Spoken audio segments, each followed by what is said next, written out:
Are you new to soap making? Have you ever wondered why all the fuss about the different base oils you can use? Which oils are better? Olive oil, coconut oil, palm, soy?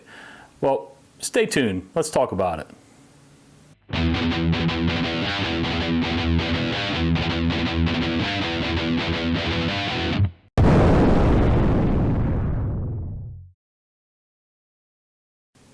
Hey guys, John Conley here from UncleJohnSoap.com. Today I want to talk to you about basic soap making and the oils that you use to make soap. By now you should know that basically all soap is a fat, an alkali, your lye, and water. That's it. Basically those three ingredients in the right proportions mixed together well will make soap. So you got that down.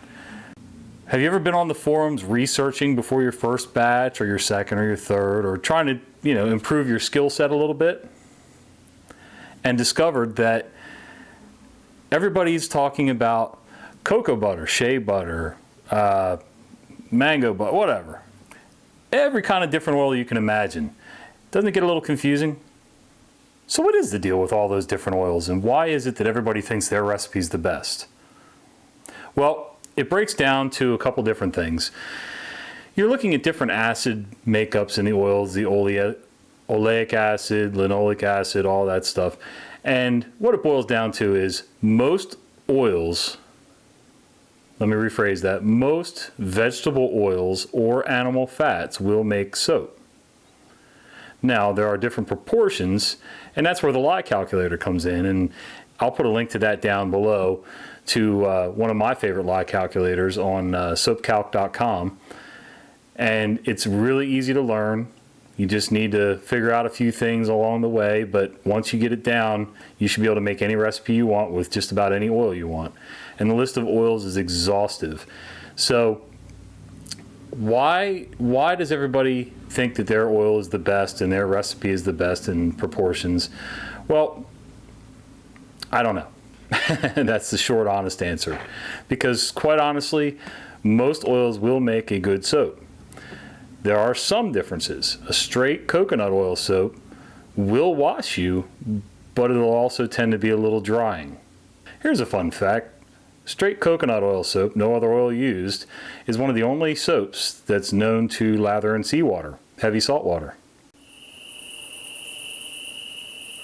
So anyway, olive oil tends to be very moisturizing, but it's very low on the cleansing scale.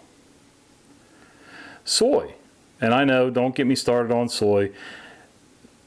We're not talking about ingesting oils here. We're talking about using them on the surface of your skin. Yes, the skin is the biggest organ in the body. I get it, but your skin is very good at blocking things out. So there is a difference between using something on your skin and eating it, especially for a rinse-off product. If this is something we were going to smear on our body and leave there, that's a whole different topic. But we're talking about basic soap making here. So why do all these people talk about all these fancy butters and oils and fats that they put into their soap? Well, part of it is marketing hype. The more things you can put into it that sounds fancy, the more apt you think people are to buy it. And sometimes that is the case. The next thing is, some people just don't know. They believe what they hear and read and just follow the crowd. There's nothing wrong with using those oils, but if you're making soap for yourself, you're going to make yourself a very expensive hobby, especially if you're just starting out, because you're going to have failed batches. Heck, if you've been making soap as long as I have, you're going to have failed batches. It happens. You make mistakes in weighing and everything else, and it really hurts to dump a batch of soap into the trash. So do yourself a favor, do some research on the different oils and their properties, and there are websites to look that up, and I'll put a link down below to some of those, at least one of those.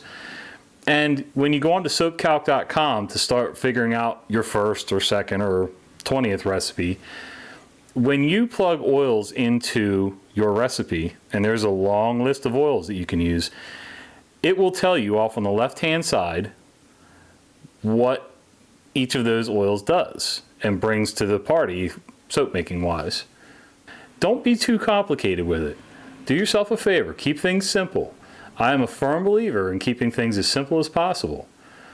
With your first batch of soap, or even a soap that you've been making for years, olive oil and coconut oil do just fine. I do make a straight up olive oil soap, but that's more for conditioning than cleansing. It will clean. Don't let people tell you that it doesn't clean. It doesn't lather a lot, but as you may have already seen or heard, there's a saying in the soap making community that says, bubbles don't equal lather. And that's the truth. Just because you don't see bubbles doesn't mean it's not cleaning. To keep things even more simple, when you start figuring out the properties of different oils, you want basically, if you just went with a 2-oil recipe, you want 1 oil for conditioning, 1 oil for lather and cleansing.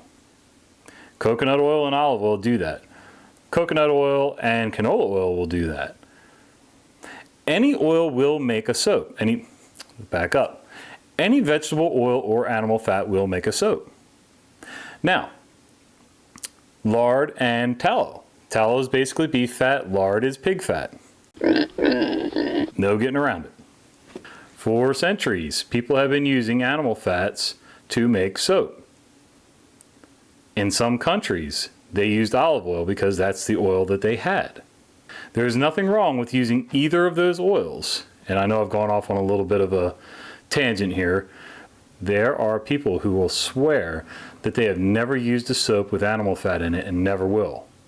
If they've ever looked at the ingredients on a bar of soap that they've used in the past and it says sodium tallowate, yeah, it's beef fat.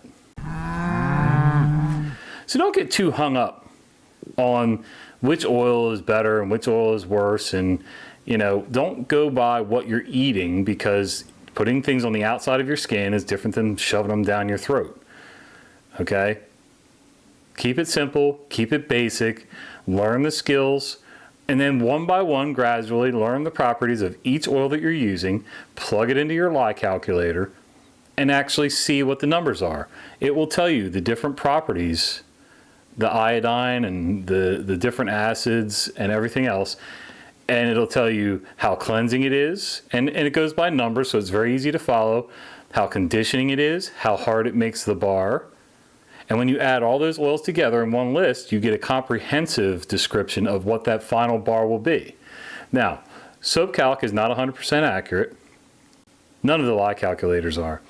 They are a guide. And sometimes things don't turn out quite the way you think they're going to. I've been making Castile soap for years. Plain old olive oil, lye, and water. And everybody says that it's a soft bar, it takes forever to cure. Well, guess what? If I don't cut it early, it's almost impossible to cut. So anyway, don't break the bank. And if you're making soap professionally, you don't have to make all of your soaps so that they're super expensive. And if you're only charging $6 for a soap that's got 8 different butters and cocoa butter and shea butter and all that stuff in it, I can tell you right now that you're pretty much just supporting a hobby. You're not actually in business, because you're not making a good enough return on your investment with those oils only charging $6 a bar. So if you want to get into this business, do yourself a favor, study what it actually costs you to make a bar, and then learn how to mark it up. So don't get hung up on the latest trends of the newest butters and oils and jojoba oil. Everybody raves about jojoba oil. It's a great product, but you have to know where and when to use it. Honestly, it's not even an oil. It's technically in the wax classification, but that's another story. All right, guys, hope that was helpful. And leave your comments and suggestions down below. Anything you want me to talk about, any questions you have, leave them in the comments below. If you've enjoyed this or you got some kind of education out of it, click the like button.